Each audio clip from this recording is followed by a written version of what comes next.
LPGA under scrutiny as Caitlin Clark and Kai Trump headlines Eclipse Tour's long-term plans. The most talked about LPGA debut ended as soon as it started. Kai Trump missed the cut after her rounds of 83 and 75. Everyone saw it coming. Yet, her presence gave the Annika the attention it might have never gotten before. The Pro-Am saw Caitlin Clark as another celebrity name headlining the event. On the surface, these might appear to be a win for the LPGA, but in the long run, it's far from a success. Golf Week columnist Eamon Lynch expresses that tension sharply.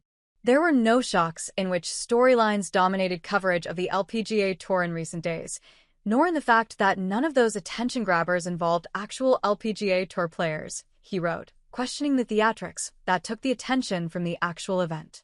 He also questioned why the LPGA leans on celebrities to attract views. It was unsurprising that Trump struggled, remarked Lynch. Nevertheless, had some folks becloned themselves by hailing it a great accomplishment because she didn't shoot 93. Against that sycophantic standard, her commendable 75 on Friday is destined to be breathlessly recounted as one of the finest scores of the season.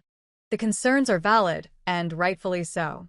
Kai Trump is ranked 461st among juniors and has never played a USGA event.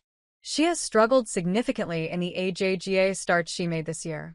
Yet, she was there among the biggest names. She has a significant following of 9 million across platforms, and of course, her surname carries additional weight. And while it might not matter much, her connection to Tiger Woods could also be another factor. While hailing these scores might be far-fetched, there were indeed some voices that justified Trump's presence on the field. Lynch's fellow columnist, Beth and Nichols, herself analyzed Trump's presence and its benefits for women's golf. For those who understand how painstakingly tough it is for women's golf to break through the golf world, let alone the sports world and beyond, these opportunities don't come often, Nichols wrote. That gives the entire spectacle a completely different angle, but the larger question remains. Why can't the Tour and Craig Kessler, for that matter, use their own LPGA players to create the same buzz? Why outsiders need to cameo for the world to see women's golf? Caitlin Clark's involvement fed this same dynamic. Her Pro-Am appearance alongside the world's second-best Nelly Korda generated significant attention last year, with almost 34.7 million impressions. The same was witnessed this year, although not to the same extent, maybe because Clark missed much of her WNBA season due to injuries. With all the new strategies the Tour has delved into, including its association with PAF and moving the Chevron Championship to Houston, the results have shown. The LPGA's TV audience is now 40% female. That's the highest among major sports leagues. Also, 60% of its fans are under 45. The Tour is now reaching over 500 million households in 170-plus countries. But none of these system building went viral from Pelican. Instead, debates over Trump's exemptions drowned out the actual stakes of the penultimate event of the season.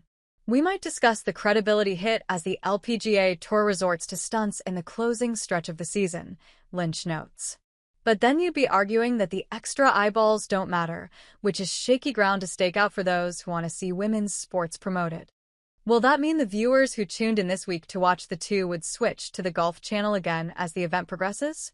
That's ultimately what the organizers hoped, and what made them do the whole shebang.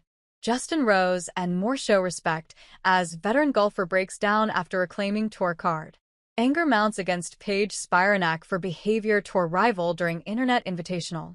Kai Trump applies lesson taught by Tiger Woods after struggling at LPGA debut. Charlie Hull shares travel woes she faced to play at Annika Sorenstam's LPGA event. I felt sick. Authorities arrest teen after bizarre act causes $160,000 in damage at Florida golf course. Tournament officials stand firm on Kai Trump's exemption. Amidst all the questioning and scrutiny, the tournament officials are not tiptoeing around their rationale. For them, Kai Trump's sponsor exemption was a tool to draw attention, and that is the only point. Owner Don Doyle Jr. put his thoughts clearly when he said the goal was to bring attention to an event. Annika Sorenstam, the tournament host, echoed the sentiment. Although her thoughts came from a different angle. She has been through this ordeal, Her own 2003 Bank of America Colonial Invite remains the most famous exemption in golf history. She became the first woman since 1945 to play alongside men in a PGA Tour event. But that time, she was world number one. That's why Sorenstam framed Trump's appearance as an opportunity for